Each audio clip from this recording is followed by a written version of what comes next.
Olá a todos.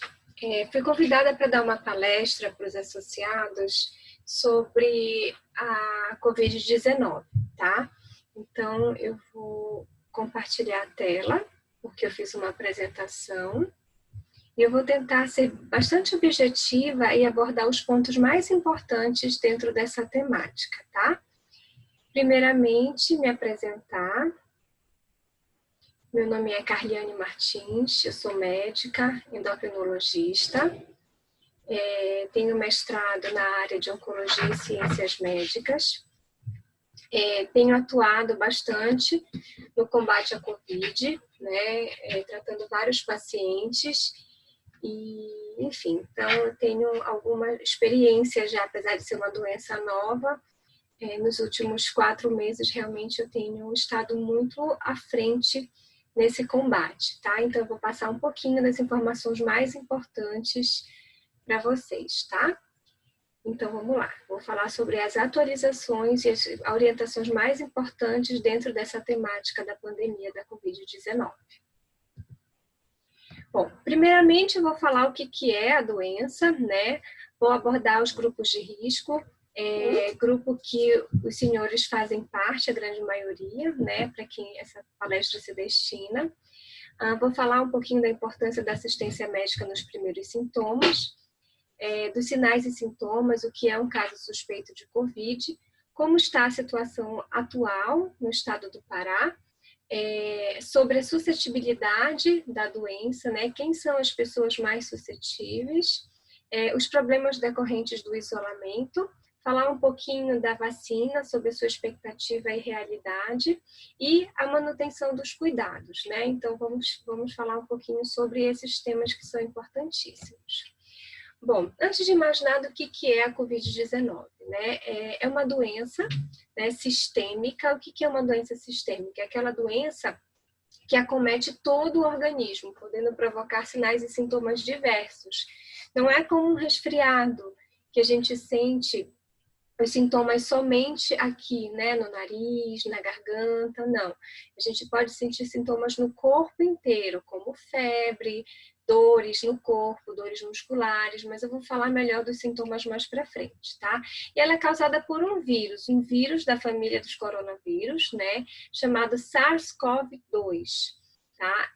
Existem outros vírus dessa mesma família que causam resfriados comuns, tá?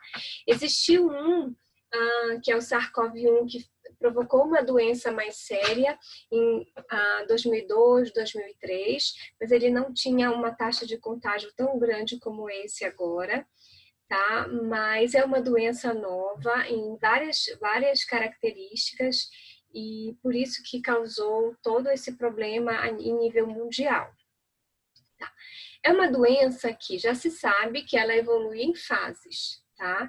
Nos primeiros sintomas, né, logo no início, os danos no corpo, os sintomas que a pessoa sente são decorrentes da agressão viral em si, né? Então, é o vírus se multiplicando, replicando no corpo, que vai provocar algumas lesões no organismo. Em geral, essa resposta, essa lesão, ela é autolimitada, especialmente nos pacientes jovens sem nenhum problema de saúde. Por outro lado, esse vírus em algumas pessoas pode provocar uma resposta do sistema imunológico, que é o nosso sistema de defesa, uma resposta exagerada, uma resposta que não deveria acontecer. É um erro mesmo, é um erro do nosso organismo na tentativa de combater essa agressão viral. E aí essa resposta do sistema imunológico exagerada vai levar a uma inflamação, tá? Uma inflamação muito danosa para o nosso organismo, até mais danosa do que o próprio vírus. E isso o paciente ele já está se encaminhando para a segunda fase da doença, para a segunda semana da doença. Então, no início é o vírus, depois é essa inflamação que causa tanto problema no nosso organismo, né? Especialmente com alteração no pulmão e outras complicações. E aí, numa fase assim, já entrando para a terceira semana, se o paciente realmente tiver a tendência de evoluir para uma gravidade maior, esse paciente vai ter as complicações trombóticas, né?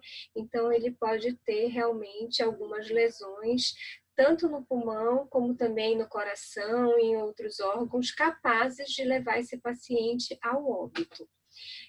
A gente já sabe, né, que a mortalidade desse vírus, ela é alta no grupo de risco, tá? Pacientes jovens, pacientes que não fazem parte do grupo de risco, a mortalidade, ela é baixíssima.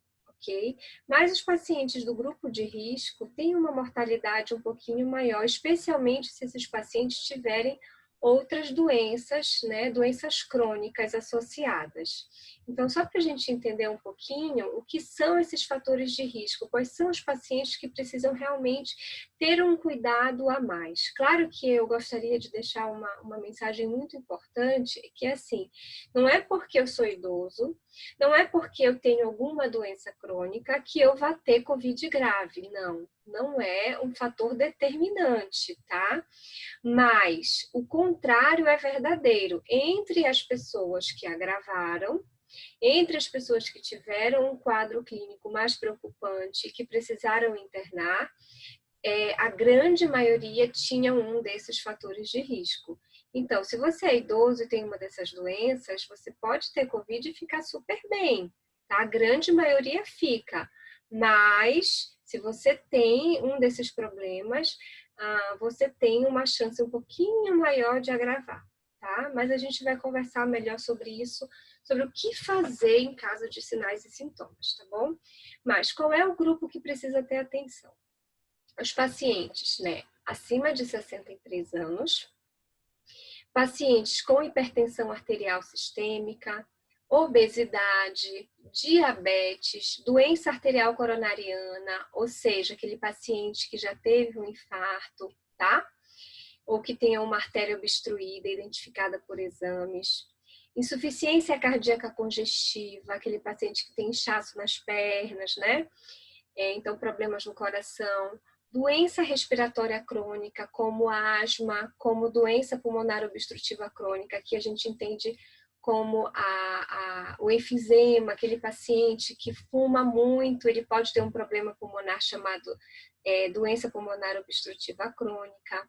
Doença renal crônica, né? Aquele paciente que já não tem um rim 100% funcionando, então esse paciente realmente precisa ter mais cuidado.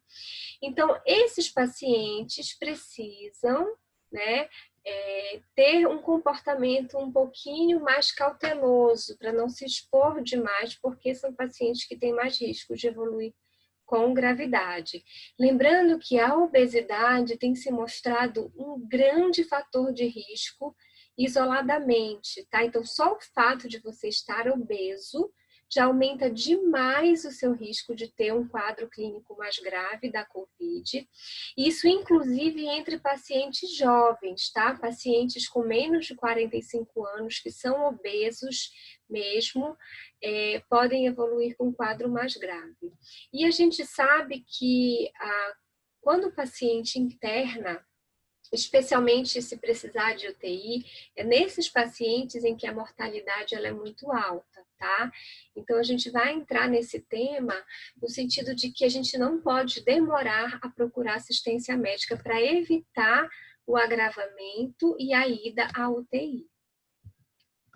Aqui só mostrando, isso aqui são dados de um estudo que foi feito na China, né? E isso aqui se replicou no mundo inteiro, os novos estudos só vêm confirmar realmente isso, que a grande maioria, né, o percentual de mortes, tá especialmente aqui, pacientes com mais de 80 anos, e aí vem a escadinha, né? De 70 a 79 ainda tem um grande percentual, né? Então, aqui a gente observa que com mais de 80 anos, 15% dos pacientes morrem, né?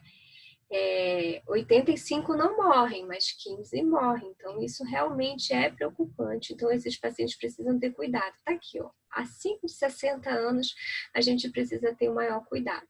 Aí, a gente já observa uma taxa de mortalidade bem menor nos pacientes mais jovens, tá bom?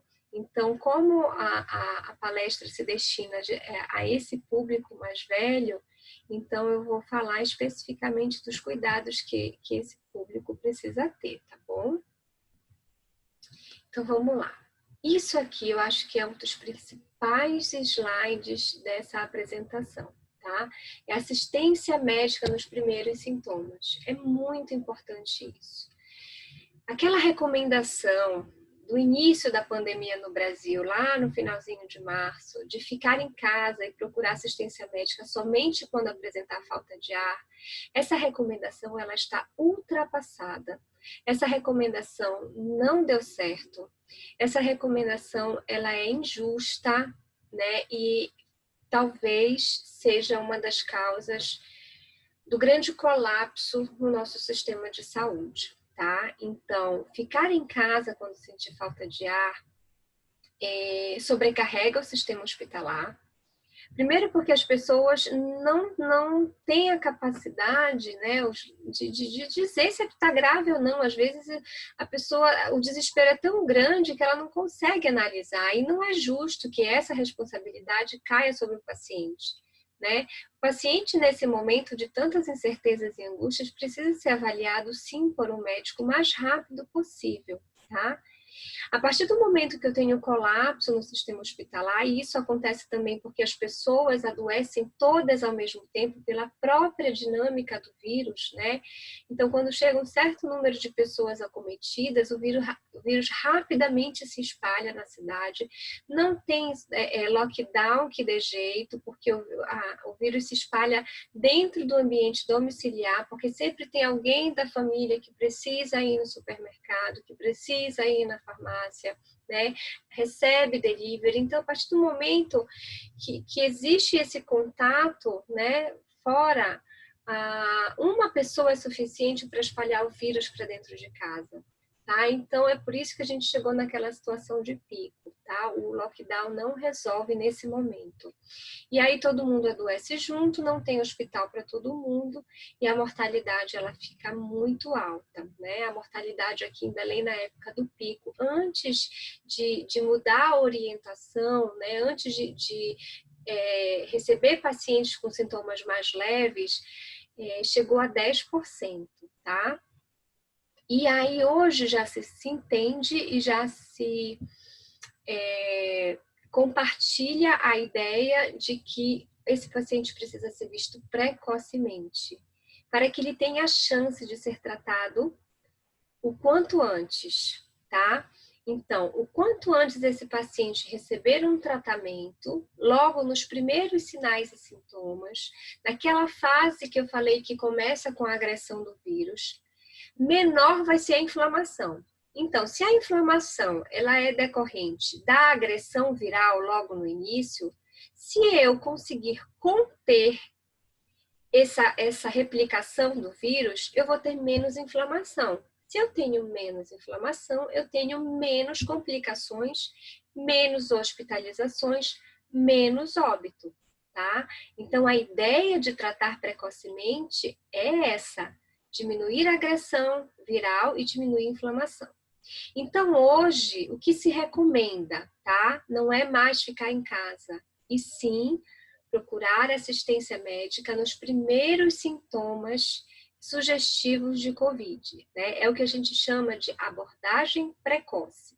Tá? E a gente já tem disponível, né, vários protocolos de tratamento, usando várias drogas que já tem comprovação científica de tanto de segurança quanto de ação contra o vírus, tá? Já existe essa comprovação. Então, vários serviços de saúde, tanto no âmbito particular, né, dos planos de saúde, quanto as políticas públicas também implementadas pelo Estado. Então, já existem esses serviços com o protocolo de tratamento, tá? Com a disponibilização desses desses medicamentos, sendo que esses medicamentos, eles são prescritos por um médico. O médico avalia, o médico examina, o médico pede exames, o médico prescreve o remédio, o médico acolhe, orienta o isolamento, né, para não espalhar o vírus para outras pessoas, orienta o retorno para ser reavaliado, tá bom? Então, é um acolhimento precoce, uma abordagem precoce, é tomadas de remédio, de medicamentos precocemente, tá? Não é mais deixar o paciente sozinho à própria sorte, como se fazia logo no início da pandemia, né? Com medo do colapso hospitalar, mas foi exatamente por culpa dessa conduta que houve o colapso hospitalar e tantos óbitos que poderiam ter sido evitados se esses pacientes tivessem tido um acolhimento logo nos primeiros sinais e sintomas. Bom, essa mensagem é muito importante, né? Não tenha medo. Tá? Hoje a gente já tem um conhecimento acumulado, né, nesse combate contra o coronavírus e já está bem estabelecido que o tratamento precoce ele melhora os sintomas rapidamente, ele leva a um menor índice de internação e ele reduz mortalidade. Então, se tiver os sinais e sintomas, não tenha medo. Faça o que precisa ser feito, ou seja, buscar atendimento médico, especialmente nesses locais que atendem Covid, que estejam alinhados com o protocolo desse acolhimento precoce. Claro que uma vez que a gente sabe que tem tratamento, né, isso não significa que a gente tem que se expor de forma desnecessária. Lembre-se, grupo de risco realmente precisa ser protegido, tá? Então, não vamos nos expor de forma desnecessária. É importante destacar que, às vezes, ter os sinais e sintomas, a primeira ansiedade que gera no paciente é querer confirmar, será que realmente é Covid? A questão é que a gente não deve esperar os resultados de exames para tomar uma atitude, né, para procurar um médico. A gente precisa sim procurar um médico e com base nesses sinais e sintomas ele vai tomar a conduta. E por que a gente não deve esperar os resultados de exame? É importante fazer, né, para a gente primeiro saber se trata ou não de Covid, mas também tem uma importância epidemiológica, né, uma importância estatística nesse combate.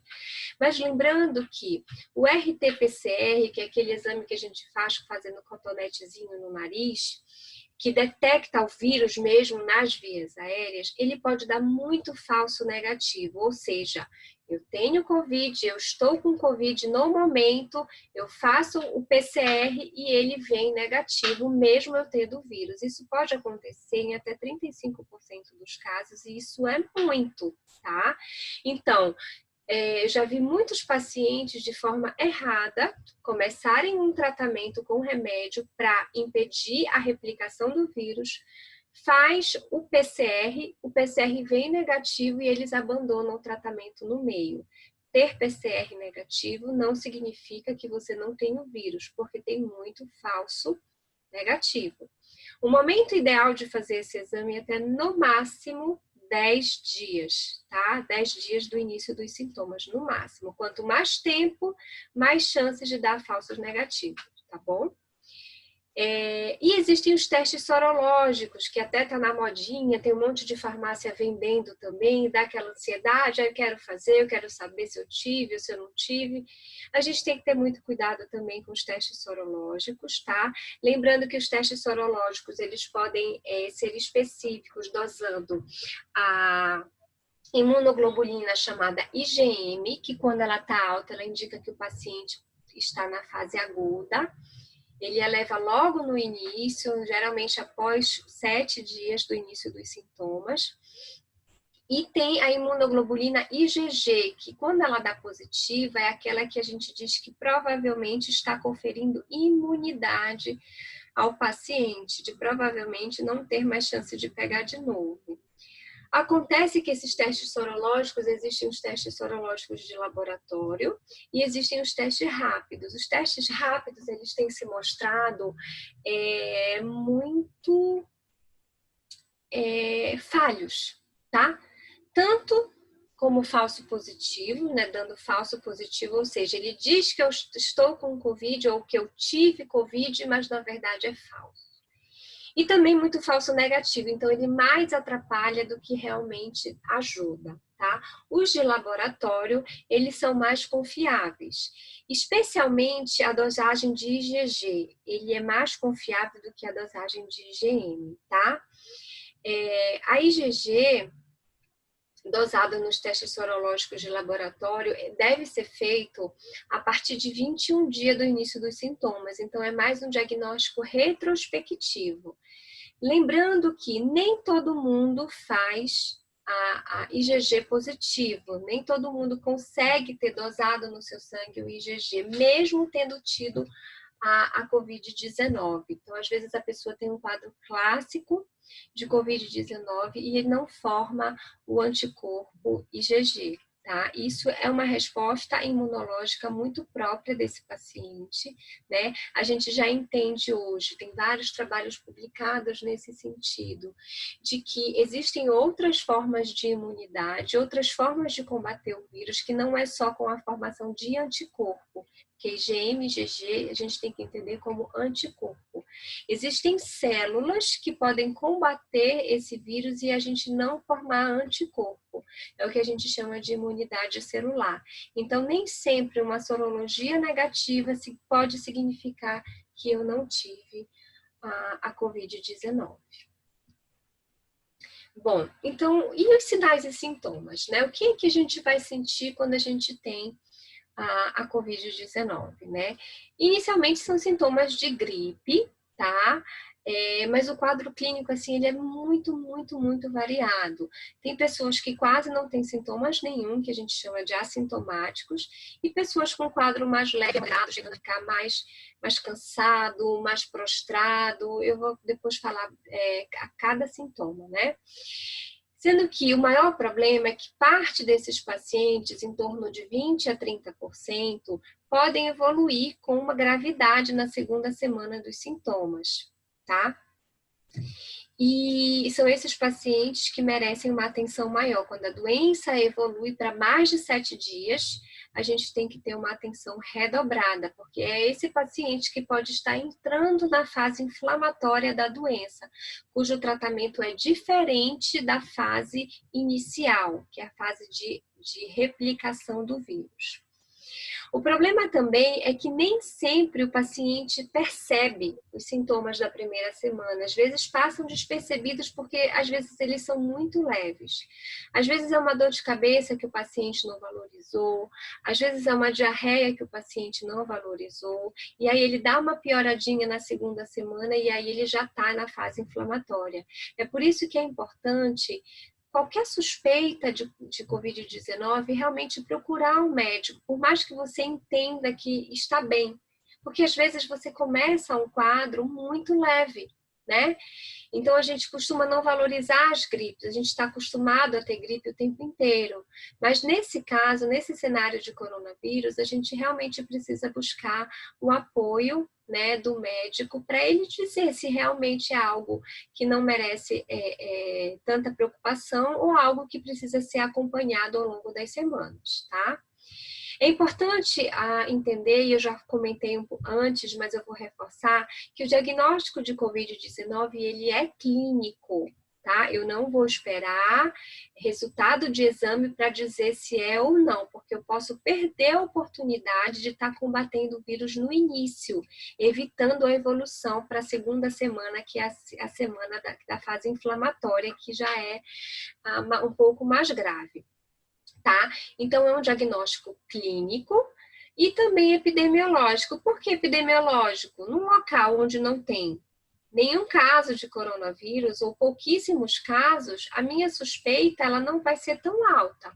Mas num local que está cheio de casos de coronavírus, uma síndrome gripal, né, um quadro de gripe é coronavírus, até se prove o contrário, tá? Então, isso é baseado no número de casos naquela cidade, tá? É por isso que a gente fala em diagnóstico epidemiológico. Então, se eu tenho um caso suspeito, né, com sintomas gripais, numa cidade onde tem um grande número de casos, eu vou buscar assistência médica imediata, por mais que eu ache que os meus sintomas são leves. E especialmente se eu for do grupo de risco, pelos motivos que eu já expliquei. Mais uma vez, reforçando, não atrasar o tratamento por causa de exames de confirmação, tá? Então, busque o médico e ele vai conversar com você a respeito das opções de tratamento, tá? E quanto mais tardio o tratamento, se eu perder a janela de oportunidade de tratar na fase que o vírus está se multiplicando, o quadro pode evoluir e se tornar potencialmente mais grave. Então, aqui eu vou falar dos principais sinais e sintomas, né? Como é que a gente define um caso suspeito de Covid-19. Então, aquele paciente que pode ter uma febre, tá? Lembrando que essa febre, ela não é uma febre alta, não esperem febrão no coronavírus, né? É uma febrícula, só que apesar da literatura, né, dos estudos falarem em uma prevalência de febre em torno de 68%, na prática a gente não tem visto muita febre. O que a gente vê muito são pacientes falando uma sensação de febre, a famosa febre interna, mas que na hora que coloca o termômetro não dá a temperatura alta, tá? Os pacientes falam muito em calafrios com a temperatura normal. Tosse seca é um sintoma bastante comum, tá? Anorexia, ou seja, falta de apetite. Astenia, ou seja, um cansaço extremo. Odinofagia é a gargantinha arranhando, sabe? Aquele incômodo, aquela dor para engolir porque está inflamadinha. Cefaleia persistente é aquela dor de cabeça que não passa, né, que incomoda o tempo inteiro, que não melhora com analgésico comum, é uma dor de cabeça diferente, mais chata, mais persistente. Diarreia, atentem para esse sintoma, diarreia, tá? As pessoas às vezes não fazem associação com coronavírus, mas tem tido muitos casos de diarreia, tá bom? Então, os calafrios que eu já falei, mialgia e artralgia, ou seja, dor muscular, né? Aquele dolorido como se tivesse feito exercício físico pesado. Artralgia, dor nas articulações. Conjuntivite, né? Aquele olhinho vermelho, às vezes fica um dia só vermelho, pode ser um sinal também de coronavírus. Raste cutâneo ou manifestações cutâneas, ou seja, lesões na pele, né? Pontinhos na pele, que parece alergia, pode ou não coçar, isso também pode ser um sinal de Covid-19. Outros sintomas, né, intestinais, no estômago, como vômitos, enjoo, dor abdominal. Às vezes a gente não tem febre, né, a temperatura alta, mas a gente pode ter uma temperatura um pouco mais baixa do que o normal, né?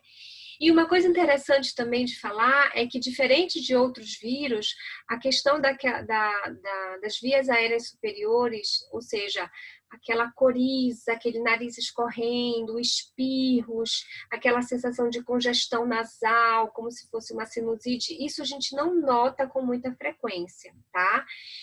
Mas pode acontecer na COVID, ou seja, apesar de não ser um sintoma muito comum, não descarta a COVID, tá bom? Então, se eu tenho, por exemplo, a combinação de 2 ou 3 desses sintomas, aumenta muito as chances de ser COVID. Então, digamos que eu estou com a garganta doendo, com uma dor de cabeça e dor no corpo. Esses 3 sintomas juntos.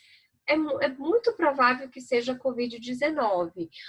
Outro exemplo, se eu tô com uma tossezinha seca e tive um episódio de diarreia e um dia de olho vermelho, é coronavírus. Então, vamos buscar uma assistência médica, mesmo que eu esteja me sentindo relativamente bem. Existem alguns sintomas, né, que o paciente com Covid-19 pode apresentar que, quando ele fala, a gente fecha o diagnóstico. mesmo sem nenhum exame de laboratório, tá? Que são esses que eu vou falar agora. Anosmia e ageusia. O que que é isso? A anosmia é a perda do cheiro. O paciente não consegue mais sentir cheiro das coisas. E a ageusia é a perda do paladar, ele não consegue mais sentir o gosto dos alimentos. Pode ser parcial ou completa. Quando o paciente sente isso, é COVID, tá? Então, a gente nem precisa confirmar isso. Dificuldade respiratória pode acontecer, tá? Tanto no início dos sintomas, até pela febre, pela prostração, mas também nos estágios mais avançados, e aí que é o maior perigo.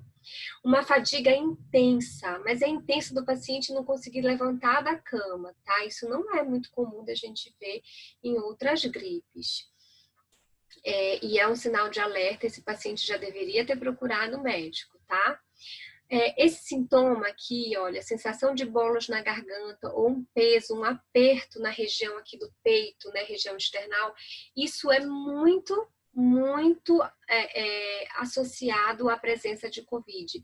Quando ocorre, geralmente ocorre em torno do 7º, 8º dia de sintomas, tá?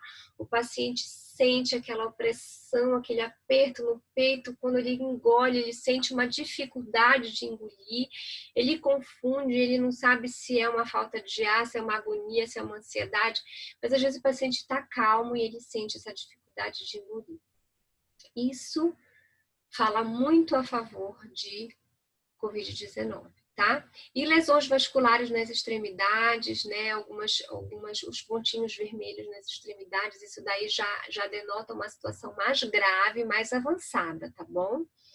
Então, a combinação dos sintomas inespecíficos, que são aqueles outros que eu mostrei no slide anterior, com um ou mais sintomas de alta probabilidade, que são esses aqui, faz o diagnóstico clínico de COVID, tá?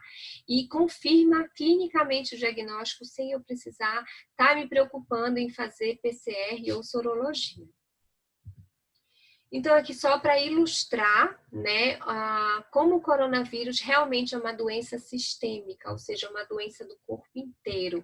Então, quem acha que ele só acomete o pulmão, tá enganado, tá? Então, aqui eu estou ilustrando realmente o acometimento pulmonar com raio-x e o acometimento pulmonar com essas imagens branquinhas aqui na tomografia, que é o que a gente chama de vidro fosco, tá?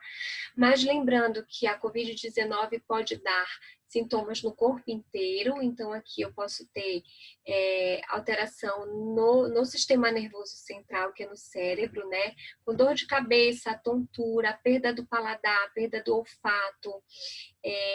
Posso ter também aquelas complicações trombóticas levando até um AVC, então foi culpa do COVID esse AVC, tá?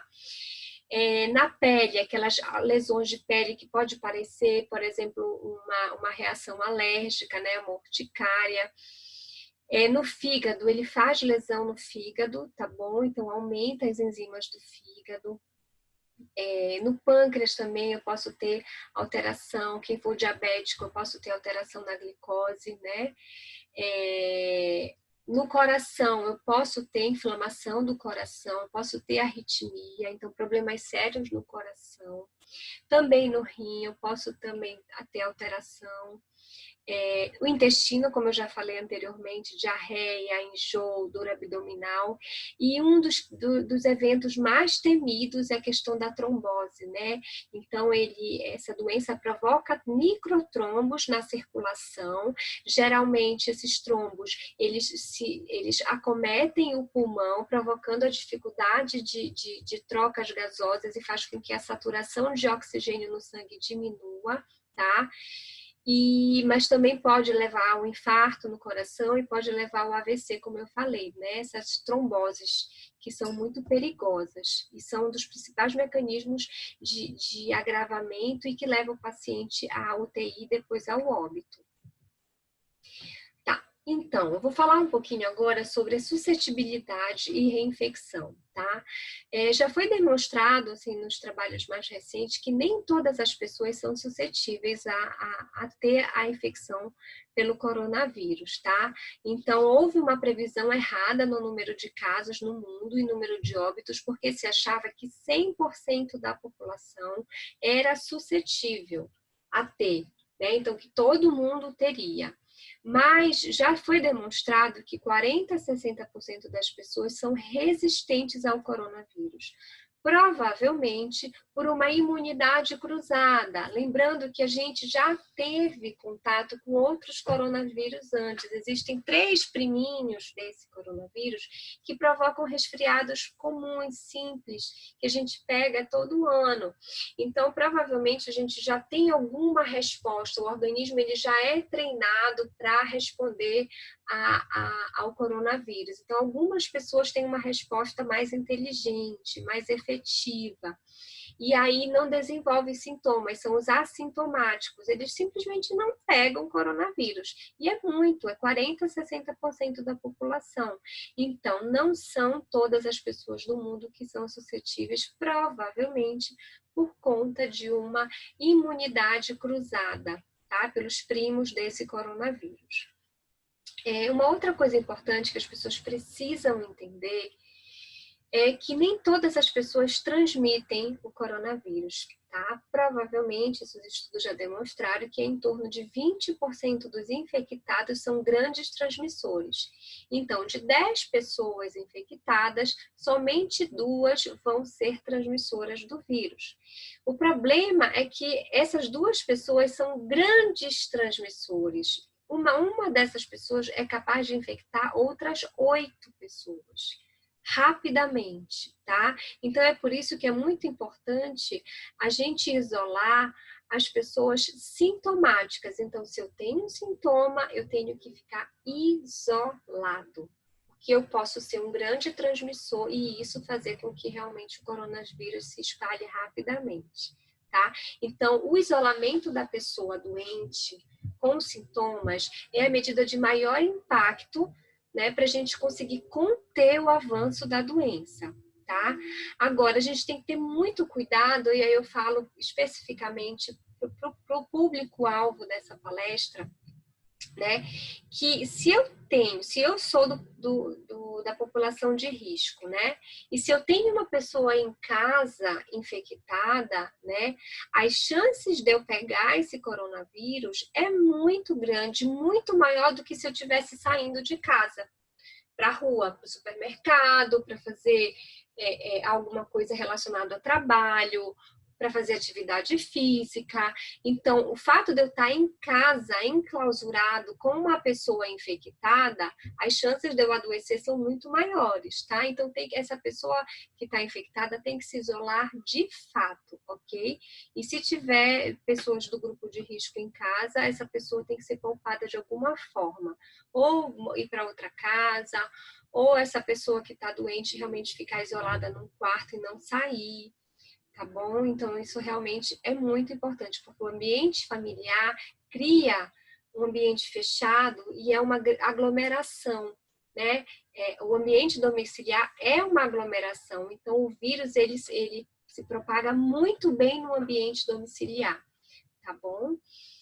E a reinfecção, que é uma dúvida que muitas pessoas têm, né? Que é, ou seja, tive Covid, sintomas clássicos, típicos, ninguém tem dúvida, confirmei com o teste, ok. Tô gripada de novo, é Covid? Provavelmente não, tá? Até o momento, com todos os casos que a gente tem no mundo inteiro, milhões e milhões e milhões de casos, ainda não se conseguiu comprovar com 100% de certeza absoluta que houve reinfecção em qualquer pessoa no mundo, tá? O que a gente tem observado, às vezes, é um erro de diagnóstico, ou no primeiro caso, então antes não era coronavírus e agora é no segundo episódio, ou era no primeiro e no segundo não é coronavírus. O que pode acontecer também, existem casos de coronavírus que eles não duram só aquele tempinho, de algumas semanas, eles são mais arrastados, a pessoa fica com sintomas residuais por mais tempo, né? E isso se deve mais a uma inflamação prolongada. Lembra que eu falei? A agressão viral é só no início, na primeira semana de sintomas. Mas algumas pessoas têm um quadro que se arrasta por mais dias, por mais semanas, mas isso é inflamação, não é agressão viral, não é multiplicação viral, tá? Esse quadro mais crônico de Covid, mais arrastado, ele é pouco comum, tá? Ainda precisa compreender um pouquinho melhor sobre esse tema, mas esse paciente precisa de cuidados médicos mais prolongados, de um acompanhamento médico por maior tempo. Mas assim, só reforçando, reinfecção ainda não existe comprovação, tá? E pelos estudos de imunidade, muitos demonstram que é uma probabilidade pequena, tá? O SARS-CoV-1, que foi o coronavírus de 2003, ele confere uma imunidade prolongada de alguns anos. Então, a expectativa que a gente tem é que o SARS-CoV-2 será semelhante, tá? Bom, então mostrando um pouquinho da situação atual do nosso estado, tá? Essa curva, primeiro aqui, o primeiro gráfico no cantinho, logo aqui embaixo do nome Pará, mostra como é que foi o nosso pico e qual a nossa situação atual. Então, a gente já está em queda o número de casos. Ah, se sumiu o coronavírus do Pará? Não, não sumiu, o vírus não desaparece. Mas a gente está numa situação muito mais confortável. A gente diz que a gente está num platô, numa estabilidade. Caiu e a gente continua tendo casos novos todos os dias, mas num nível baixo, num patamar baixo, não alto, tá? E muito interessante que no gráfico logo abaixo, que é muito parecido com o gráfico de cima, né? É uma curva que mostra o número de recuperados. Então, o número de casos é praticamente idêntico ao número de recuperados. Isso significa que, aí a gente olha já esse terceiro gráfico, esse que está maior na tela, que está lá embaixo a curva. Se o número de recuperados está muito próximo do número de casos, isso significa que o número de óbitos está lá embaixo. Então, isso é o mais importante. O importante é não ter óbito. E a gente não tem óbito, a gente diminuiu muito o número de óbitos justamente por conta dessa abordagem, desse acolhimento mais precoce que eu falei no início da palestra, tá? Então, o importante é cuidar no início, se tratar no início, para evitar realmente a evolução para as fases mais graves da doença, internação e óbito, tá? Então, a COVID, daqui a um tempo, realmente não vai ser tanto uma preocupação com relação ao número de casos. A gente não tem que estar contando o número de casos. A nossa preocupação é, tem coronavírus? Trata, fica bem. Não vai morrer mais de coronavírus. É isso que a gente quer, tá? E é por isso que a nossa orientação é nesse sentido de buscar assistência médica. Não ter medo e buscar assistência médica o quanto antes, mesmo que você julgue que esteja bem, tá? E aqui mostrando mais uma vez para reforçar como está a nossa situação no Pará hoje, né? Uma queda importantíssima no número de casos e o número de óbitos lá embaixo, tá? Isso realmente é muito importante, a gente fazer essa observação com relação ao número de mortos. Bom, e aí vamos falar um pouquinho agora de um outro assunto, né? Que a gente tenta ao máximo, né? Ficar em casa, se proteger, especialmente o pessoal do grupo de risco, evitar exposições desnecessárias, mas a gente tem que entender que tudo tem um outro lado, né? O outro lado da moeda. Existem problemas decorrentes do isolamento, tá? Lembrando que cerca de 40% dos brasileiros sofrem de algum tipo de doença crônica, como diabetes, hipertensão, doenças cardiovasculares e câncer.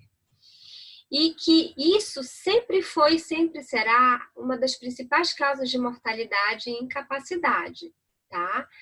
E o medo do coronavírus, né, e a desinformação de muitos pacientes a respeito disso, desses pacientes com doenças crônicas, fez com que aumentasse muito o número de pessoas com tratamento interrompido. Então, as pessoas pararam de tomar seus remédios, pararam de ir no médico, pararam de fazer dieta, de fazer atividade física, pararam de se cuidar, né, interromperam o tratamento, ficaram isolados em casa, presos em casa, sem fazer o tratamento de suas doenças crônicas, tá?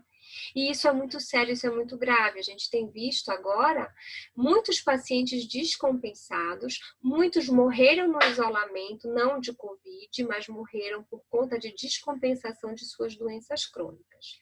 Antes de mais nada, a gente tem que entender que algumas doenças crônicas são leves e que o médico, sim, e isso é uma decisão do médico em conjunto com o paciente, numa conversa, né?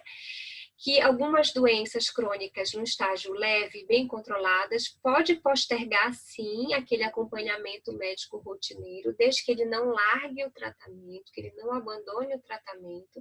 Então, o médico vai orientar, olha, realmente você está bem da sua doença crônica, você está controlado, continue seu tratamento e não precisa vir no médico nem tão cedo, só depois que as coisas melhorarem. Tá? Mas outras doenças que estão descompensadas, descontroladas, o paciente precisa ir no médico, sim. Ele precisa fazer exame, né? Porque se ele postergar, a doença pode avançar, tá?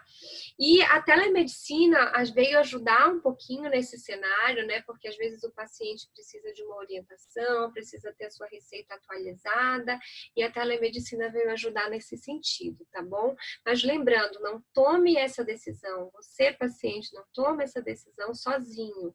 Ah, vou abandonar o tratamento. Não faça isso, tá bom? Então é importante que o médico também participe nessa situação. O medo, a situação medo, tá? Além de fazer os pacientes abandonarem o tratamento das doenças crônicas, também fez agravar quadros de ansiedade, depressão, então a gente tem visto muito isso, e outros distúrbios psicológicos, tá? Então, muitos pacientes adoecidos por transtornos psicológicos e psiquiátricos, então isso é uma preocupação. Taxa de suicídio, inclusive, aumentou muito no mundo inteiro e no Brasil não foi diferente, tá? Por conta desse isolamento. Um outro problema do isolamento, o sedentarismo. Então, várias pessoas abandonaram a atividade física. Ok, fecharam as academias, fechou a hidroginástica. Ok, mas é possível fazer atividade física dentro de casa, né? Dança, ginástica, outros exercícios são possíveis, né? Então, mas muitas pessoas realmente abandonaram a prática de atividade física. Um outro problema também é a menor exposição solar. Lembrando que já também tem várias publicações, vários trabalhos fazendo a relação da vitamina D com a imunidade. Então, com a menor exposição solar, menor vitamina D, aí eu fico mais vulnerável a um quadro de Covid mais grave, tá? Então, é um problema do isolamento também. E um outro problema é a dependência química. Muitos pacientes passaram a consumir mais álcool, por exemplo. Então, o índice de alcoolismo também aumentou muito nessa pandemia em decorrência do isolamento. Com relação à vacina, né? A vacina é uma promessa, se fala muito disso o tempo inteiro na mídia, né? Tem pessoas que depositam todas as suas expectativas e decisões de vida para quando a vacina sair e foi uma realidade. Mas, na verdade, entendam que hoje, nesse momento, né, agosto de 2020, a vacina é mais uma expectativa do que, de fato, uma realidade palpável, tá? Muita promessa, mas ainda não temos algo muito concreto, né? Existe sim uma promessa de vacina, mas nada muito concreto. A gente entende a importância da vacina, entende que ela mudou a história da humanidade no contexto de várias doenças. Então, a gente tem várias doenças gravíssimas que foram erradicadas, né, que sumiram da população graças à vacina. Mas a gente também tem que entender que existem dificuldades técnicas da produção de vacinas, especialmente vacinas para vírus do tipo RNA, que é o vírus do coronavírus, tá? Não é à toa, por exemplo, que a gente tem vários vírus de RNA em que até hoje, com toda a tecnologia que a gente tem, a gente ainda não tem uma vacina. Um exemplo é a vacina do vírus da hepatite C. A gente não tem uma vacina para esse vírus. A gente tem para hepatite B, que é um vírus de DNA, mas a gente não tem uma vacina para vírus da hepatite C, que é um vírus de RNA. E o coronavírus é um vírus de RNA. Então, existe toda uma dificuldade técnica envolvida aí, que o público leigo não entende, não sabe dessa dificuldade técnica e acaba criando muita expectativa a respeito dessa vacina. E por conta dessas dificuldades, a gente não sabe se essa vacina de fato vai ser segura. Até porque a gente já entendendo como funciona a doença COVID, a gente sabe que o maior problema não é a agressão do vírus, é a resposta do sistema imunológico, é uma resposta exagerada, é aquela inflamação que ocorre depois da entrada do vírus no organismo.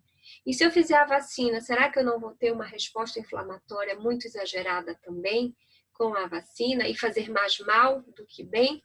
A gente não sabe, né? A questão da segurança da vacina. Então, são questões que estão tentando resolver, né? Então, é uma promessa. E a eficácia, será que se fizer a vacina realmente eu vou estar protegida? A gente não sabe, né? Então, são cenas para os próximos capítulos, existe a promessa, mas ainda é promessa, tá? Não tem nada de muito concreto a respeito disso. Então, não dá para a gente postergar algumas decisões importantes da nossa vida por conta de uma promessa de algo que a gente nem sabe se vai se concretizar.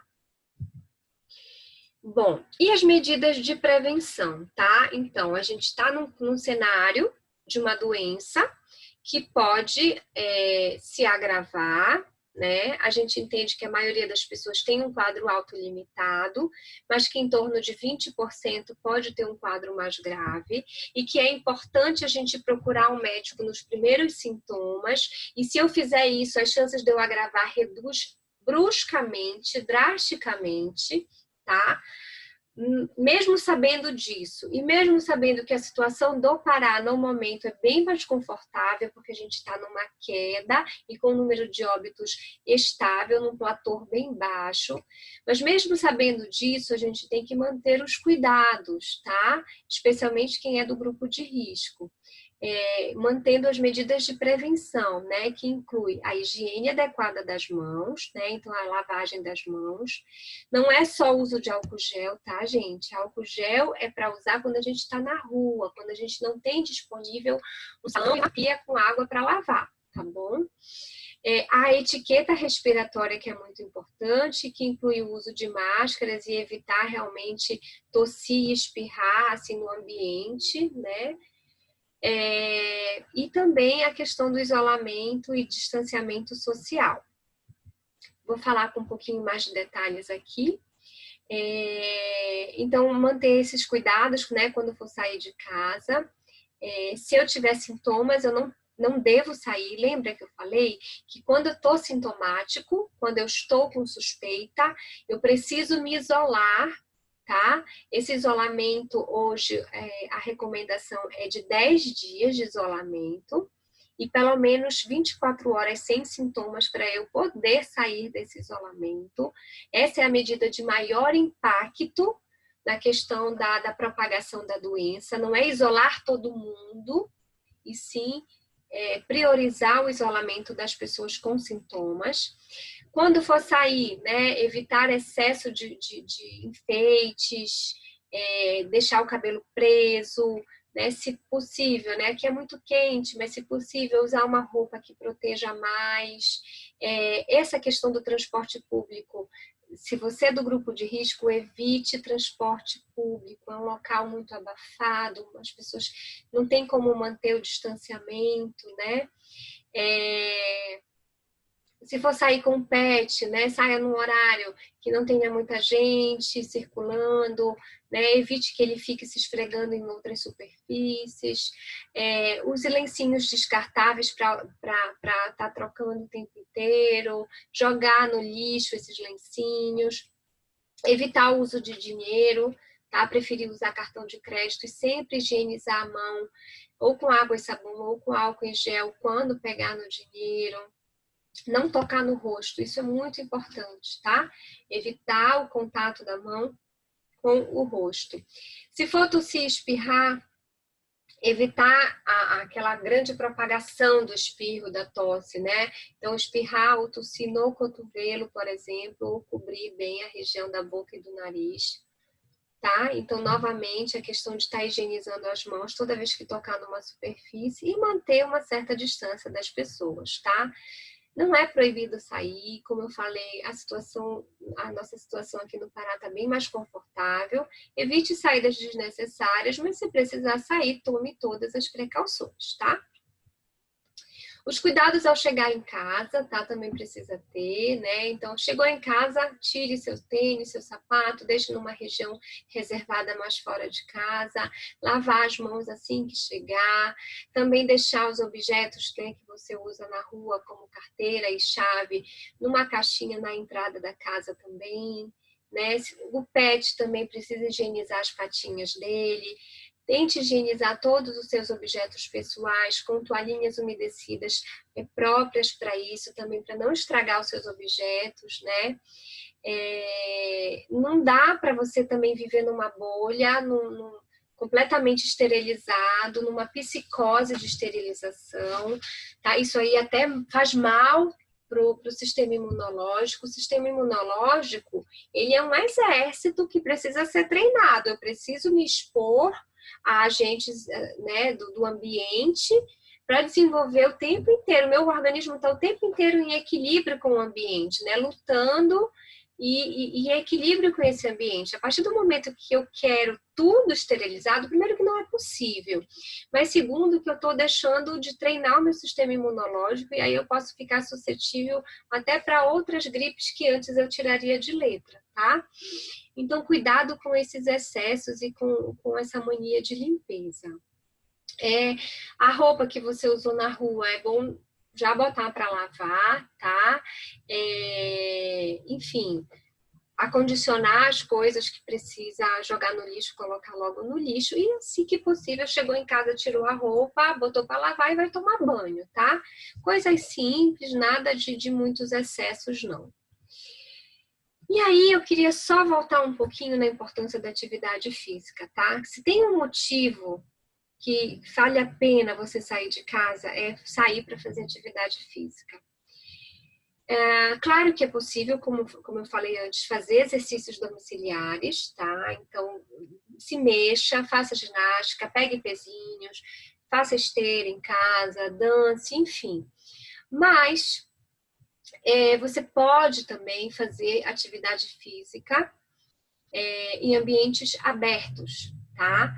Tomar todos os cuidados devidos, levar sua garrafinha de água, levar o seu álcool em gel, mas fazer exercícios, né? Mesmo a população de risco, fazendo exercícios em locais abertos, pode, nessa situação que a gente está no Pará mais confortável, realmente deixa uma segurança maior para a gente, e o benefício do exercício, eu posso dizer até que ele supera os riscos diante da nossa situação epidemiológica atual.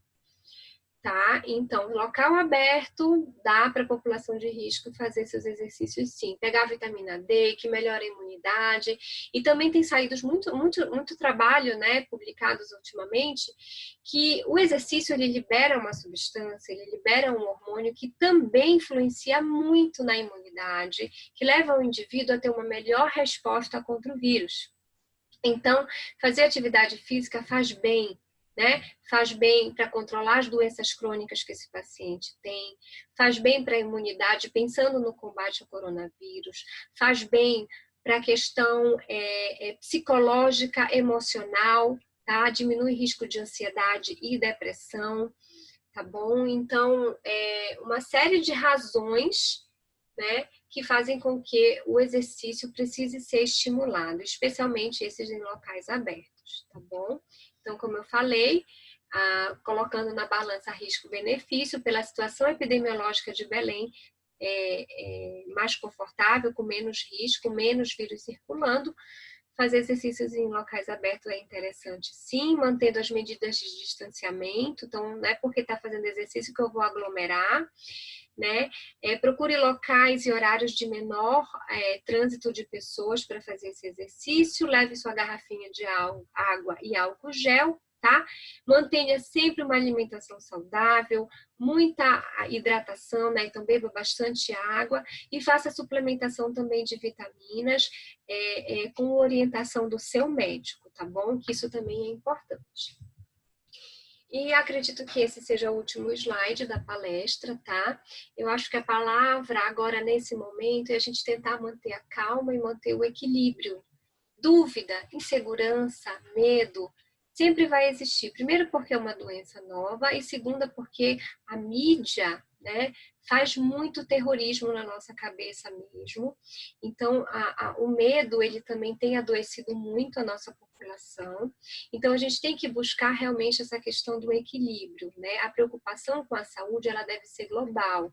Não é porque eu estou com medo de pegar o coronavírus que eu vou abandonar o meu tratamento de diabetes, que eu vou abandonar o meu tratamento de hipertensão, que eu vou culpar a minha ansiedade, a minha depressão e por isso eu vou largar a dieta, que eu vou parar de fazer minha atividade física, tá? A saúde é global. Eu estou querendo fugir do coronavírus, mas eu também não posso fugir da responsabilidade de me cuidar das outras doenças que eu já tenho. E sempre procurar o seu médico de confiança, tá? Para fazer suplementação de vitaminas, para fazer tratamento profilático, se for o caso, dependendo do risco da sua exposição, para tirar dúvidas, para tirar seus medos, enfim. Busque o seu médico de confiança, tá? Para tratar também suas doenças crônicas. Então, não fique sozinho, não se isole a ponto de isso ser mais danoso do que benéfico para a sua vida, tá? Não existe risco zero. Sumiu o Covid de Belém? Não sumiu. Existem novos casos todo dia, num patamar mais baixo. Mas é uma situação mais confortável, mas não existe risco zero.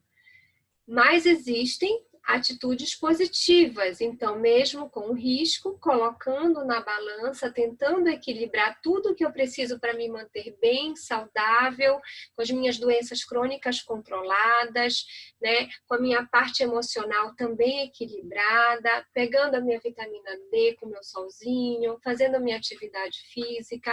Isso tudo vai levar ao equilíbrio que a gente tanto precisa nesse momento. Tá bom? Então, essa era a mensagem que eu queria passar para todos vocês, né? Uma mensagem de calma, de tranquilidade, de otimismo e, especialmente, não tenha medo e procure assistência médica assim que possível, nos primeiros sintomas, caso você venha a ter a Covid-19, porque essa medida faz toda a diferença. Isso que realmente tem mudado todo o cenário do enfrentamento a essa doença, tá bom? Então, tenham todos, né, excelentes dias, mais equilibrados, mais otimistas, com menos medo. Essa é a minha mensagem. Obrigada pela oportunidade e até a próxima.